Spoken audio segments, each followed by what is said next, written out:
လုံးပဲမင်္ဂလာပါ UK Masty ရဲ့ Facebook နဲ့ YouTube Channel ကနေကြိုဆိုပါတယ်အခုပြောင်းရွှေ့ဈေးကွက်ပိတ်ခဏဒီမှာ Manchester United ကတဆန်ချိုတဲ့အပြောင်းရွှေ့ကလည်းအခုချိန်ဒီမပြီးသေးဘူး United ကရောဒီနေ့နွေရာသီမှာ Donny van der Beek တယောက်ထင်းနဲ့လုံလောက်ပြီလား Alex Telles က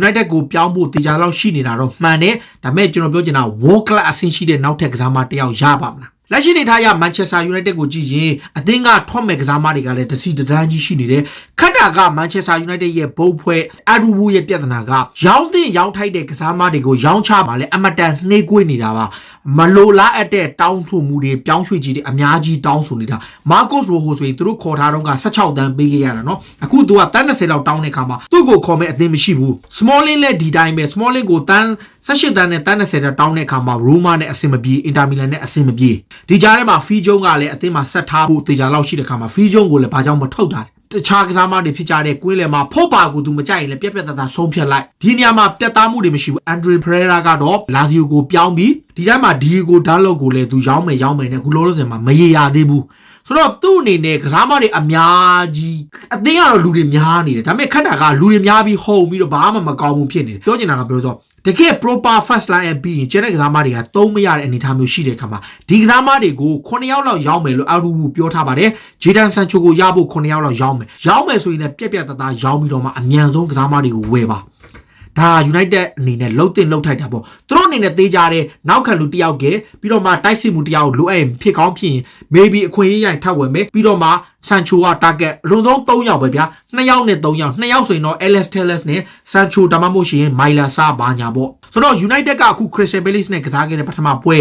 Brighton နဲ့ကစားခဲ့တဲ့ဒုတိယပွဲဒီပွဲနှစ်ပွဲကိုကြည့်ပြီးတဲ့အခါမှာ Manchester United ရဲ့ခြေစွမ်းပိုင်းကအမှန်တိုင်းပြောရင်လုံးဝအားရစရာမရှိတာပါဇာဟာနဲ့ Jordan AU နှစ်ယောက်တည်းရှိတဲ့တိုက်စစ်ကိုမထိန်းနိုင်ခဲ့ဘူး Brighton ရဲ့တိုက်စစ်ကိုတတိုင်းတိုင်းခုခံဖြတ်ထုတ်ပြီးတော့တေကြသွားလူနီပါကပနယ်ဒီနဲ့နိုင်သွားခဲ့တယ်ဒီအချိန်တွေကိုကြည့်ရင် United ရဲ့ social ဘော်ကိုတန်တရားတွေမျက်လုံးတွေအများကြီးမြင်နေပြီ social ရဲ့ project ဘာညာပြောထားပေမဲ့ social ဘော်ယုံကြည်မှုအားနည်းလာပြီအခု social ရဲ့အသင်းကိုလည်းကြည့်လိုက်ရင်ဗျာကျွန်တော်တို့ဂိုးရဖို့ကဟုတ်တယ် Marcus Rashford ကတပွဲထွက်တဲ့ခါမှာအရန်ကောင်းနေဆိုပေမဲ့အခု Anthony Martial ဂိုးပေါက်ပြောက်နေတာက United တို့အဓိကပြဿနာတစ်ရပ်ဖြစ်နေတယ်ဒါအပြင် Manchester United မှာအားနည်းနေတဲ့ခံစစ်ပိုင်းဖြစ်တဲ့ Lindelof နဲ့ Eric Bailly နေရာမှာသူ့အနေနဲ့အစားမထိုးတော့ဘူး Harry Maguire နဲ့တွဲကစားမဲ့သူကိုအစားမထိုးဘူးလို့ပြောထားတဲ့အတွက်ကြောင့်ဒီ3ယောက်ခံစစ်နေရရောတရားဒီလုံးအတိုင်းတာ maybe Fee Jong ပါဝင်4ယောက်ပေါ့ဗျာအဲ့ဒီ4ယောက်ထင်းနေတော့တရားဒီလုံးအနေနဲ့ okay ပါမလား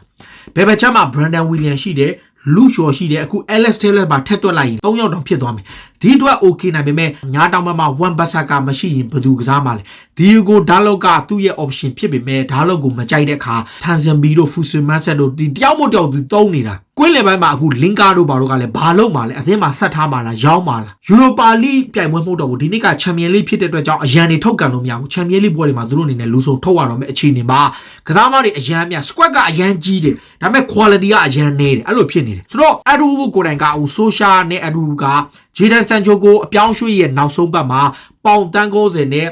take it or leave it ဆိုတဲ့ offer လုပ်ထားတယ်ဒေါ်မန်ကရှင်းလေးတရားဒီလုံးမှာရောတနွေလုံးမှာရောသူတို့ပြောထားတာက108တန်း108တန်းပေးရင်ယူသွား108တန်းမပေးရင်မယူနဲ့ဆိုတော့ Manchester United အနေနဲ့108တန်းတော့ပေးချင်မှာပေးမှာအခုတန်း90ပေးထားတော့18တန်းကွာနေတယ်အဲ့18တန်းကိုသူတို့အနေနဲ့အပိုစုချင်းအနေနဲ့ဘယ်လိုပေးမှာလဲ Manchester United ကဂျီဒန်ဆန်ချိုကိုခေါ်ဖို့ကစားမနဲ့ပုံကိုဆိုင်ရာကဘလွယ်လေးအားလုံးက okay ပြီးထား9နှစ်စာချုပ်ကျော်နံပါတ်9တပတ်ပေါင်2,400,000အားလုံး okay တယ်ဒါပေမဲ့ United ပေးမဲ့ပတ်စံကိုရဲ့ structure ကိုဘလို့ပုံစံနဲ့ပေးမှာလဲပထမနှစ်ကို85တန်းပေးမယ်ဒုတိယနှစ်ကို25တန်းပေးမယ်တတိယနှစ်ကိုဘယ်လောက်ဒီလိုမျိုးပေါ့အဲ့ဒါကိုဒေါ်မန်ကငွေသားအပြည့်လိုချင်တယ်အပြည့်ပေးရမယ်ကျွန်တော်ဆိုကြတာက3နှစ်ပေးလည်းပေး4နှစ်ပေးလည်းပေးဒါပေမဲ့သူတို့လိုချင်တာအပြည့်လိုချင်တယ်ဒါပဲအဲ့ဒါကို Social နဲ့ Manchester United အတူတူကြားမှာဒေါ်မန်နဲ့ညှိလို့မရဘူးဖြစ်နေတယ်တကယ်လို့ဒေါ်မန်ဘက်ကသူ့ကိုမရောင်းတော့ဘူးဆိုရင်သူတို့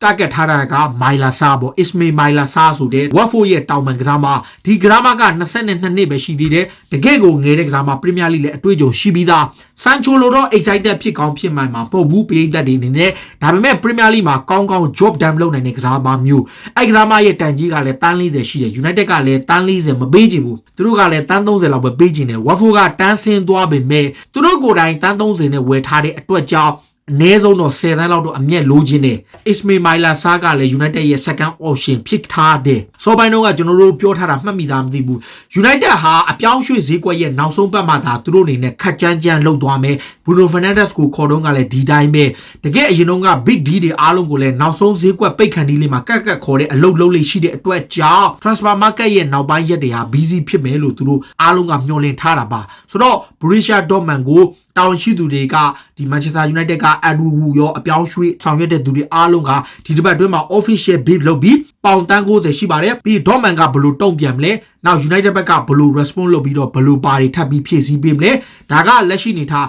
နောက်ရောင်းရမယ့်ကစားမောက်တွေကလည်းအများကြီးရှိတဲ့အထက်မှာ Sancho ရောက်လာခဲ့ရင် Daniel James ကို United ကအငှားချမယ် Leeds United အပါဝင်ကလပ်တော်တော်များများကသူ့ကိုလိုချင်တဲ့ Daniel James ကတော့အသင်းမှာဆက်နေခြင်းလို့ပြောပေမဲ့ဒီ Mason Greenwood လည်းရှိတဲ့ Sancho ပါရှိမယ်ဆိုရင်သူ့အနေနဲ့ဘလို့မှကစားခွင့်ရမှာမဟုတ်ဘူးယာဒီစကသူဘလောက်ကောင်းခဲ့ပြီးခဲ့တဲ့ယာဒီတုန်းကနောက်ပိုင်းမကစားရတဲ့ခါမှာသူခြေစွမ်းလုံးဝပျောက်သွားတယ်အဲ့ဒီတစ်ချက်ကသူ့ကိုအငှားချဖို့စဉ်းစားထားတယ်ဒါပေမဲ့ Jadon Sancho ရောက်မှဆိုတော့ Sancho ရဲ့အပြောင်းရွှေ့မှာဒေါ့မန်ကလည်းသူ့နေရာမှာအစားထိုးမဲ့သူကိုသူတို့ရှာနေတယ်အဲ့ဒီသူက Watford ရဲ့တောင်ပန်ကစားမ Ismail Maila Sarr Watford ကဒီပြောင်းရွှေ့မှာအဓိကခရာပြစ်နေတယ်ဒေါ့မန်ကစားကိုတန်း30လောက်နဲ့ရလောက်မယ်ဆိုရင်သူတို့အနေနဲ့ Sancho တကြပေါက်ရောက်မယ်တန်း40လောက်ဆိုတော့သူတို့အနေနဲ့ Manchester United ဒီကိုသူတို့အရန်တင်းထားအောင်မယ် United ကလည်း Sancho မရရင် Ismail Maila Sarr ကိုခေါ်မယ်ဆိုတော့ဒါကရှုပ်ရှက်ခတ်နေတာပဲဒါအပြင် United အနေနဲ့ကျွန်တော်တို့ကြီးမှာတိုက်စစ်ပိုင်းကလည်းတော်တော်လေးအားနေနေတယ်ကျွန်တော်အမြင်ဆိုရင်အထောင်တိုက်စစ်မှုတယောက်တော်လိုတယ်သူကတော့ဘိုးနောက်ခံလူကိုမခေါ်တော့ဘူးလို့ပြောတဲ့အတွက်ကြောင့်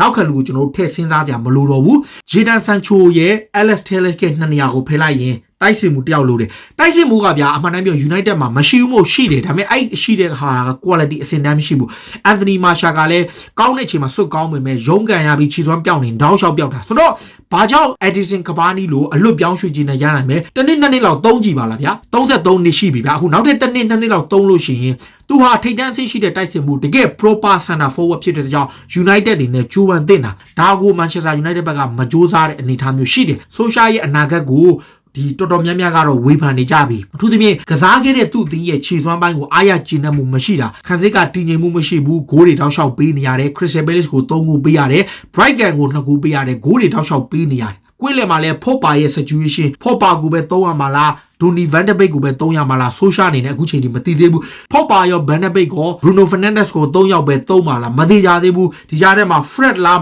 မတ်ထိုမနီလားမာတီလားဒီမှာလဲဘလန်နာကစားမတွေကအများကြီးဆိုတော့ Manchester United ကသူတို့မှာရှိတဲ့ကစားမတွေကများတဲ့ခါမှာရှိတဲ့ကစားမတွေကိုပြက်ပြက်တတဆုံးဖြတ်ချက်ချပြီးတော့အရင်ထုတ်လိုက်ပြီးတော့မှ Sancho ကိုပုံအောလိုက်ဒါဟာ United မဖြစ်မနေလုံးသိတဲ့အခြေအနေပဲဒါမှမဟုတ်ဘူးဆိုရင်တော့